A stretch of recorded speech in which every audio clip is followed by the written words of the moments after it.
So, The Lion, the Witch and the Wardrobe, Part 4.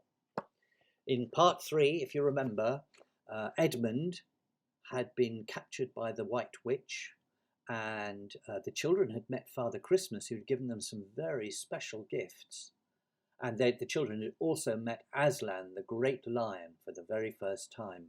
And it was friends of Aslan's, some creatures, who managed to rescue Edmund from the White Witch. When the other children woke the next morning, they saw Aslan and Edmund walking together. No one knew what Aslan said to Edmund, but it was a conversation he never forgot. As the others drew near, Edmund shook hands with each of them and said, "I'm sorry." And everyone said, "That's all right." And then a leopard came up to Aslan and told him there was a message from the enemy. Onto the hilltop came the witch's dwarf. "The Queen of Narnia desires to come and speak with you," he announced.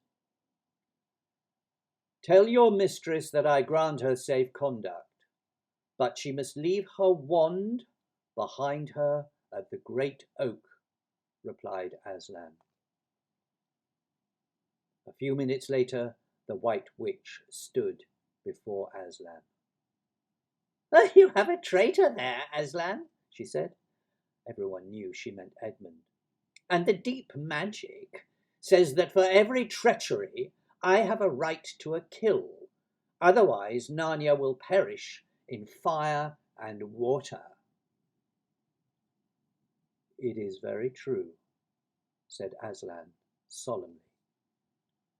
And then he and the witch walked away from the others and talked, the golden face next to the dead white one.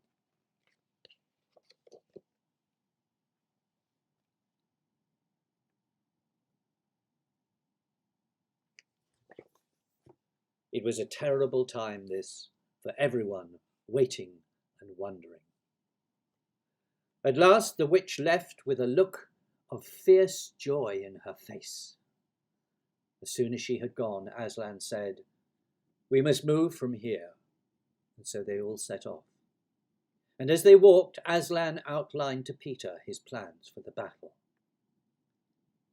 That night they camped in a valley, but after everyone had gone to sleep, Susan and Lucy lay awake. They were talking in the darkness, for Aslan had seemed sad all evening. "Look," said Susan suddenly, and they saw the great lion walking away into the wood. Silently they both got up and followed him. In a moonlit clearing he turned to them. "Dear Aslan, wherever you're going, may we come with you?" the girls begged him. "Yes," he answered, "I would be glad of your company tonight, if you will promise to stop when I tell you." Presently they found themselves going up the slope of the hill on which the stone table stood.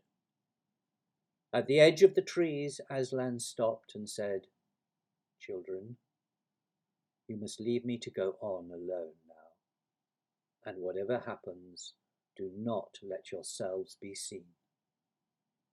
Farewell." The girls cried bitterly and clung to him for a moment.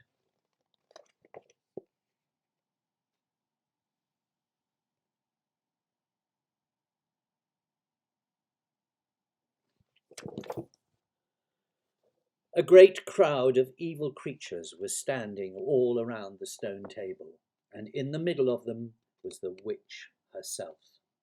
"The fool has come," she cried. "Bind him fast." Shouting and jeering, they tied the lion with tight cords. It took all their efforts to lift him onto the table. Susan and Lucy waited for Aslan to roar and spring at his enemies. But he didn't, and they realized with horror that he was sacrificing himself for Edmund. The witch raised her stone knife with a cruel laugh, and as she struck, The girls couldn't bear to look, and they covered their eyes. For a few moments the girls were in danger, as with wild cries the vile creatures came sweeping off the hilltop and disappeared into the forest. Lucy and Susan crept out onto the open hilltop. They knelt, sobbing in the wet grass, and kissed the dead Aslan's cold face. All night long they kept watch over him. And then, as they watched the sun rise, they heard a great cracking, deafening noise behind them.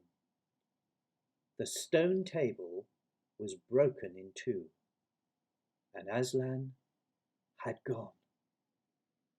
"Oh, is it more magic?" cried Susan. "Yes," said a great voice behind their backs, and there, larger than ever, stood Aslan himself. "Oh, aren't you dead then, dear Aslan?" said Lucy. He stooped his golden head and licked their forehead, and both girls flung themselves upon him.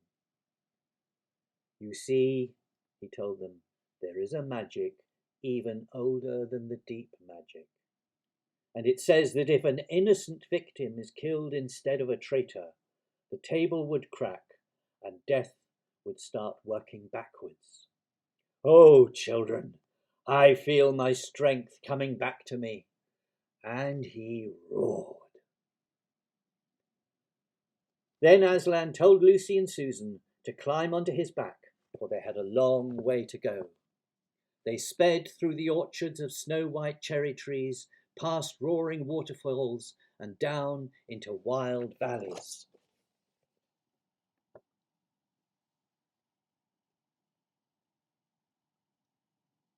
And that is the end of part 4. Part 5 and the finish of the story next time.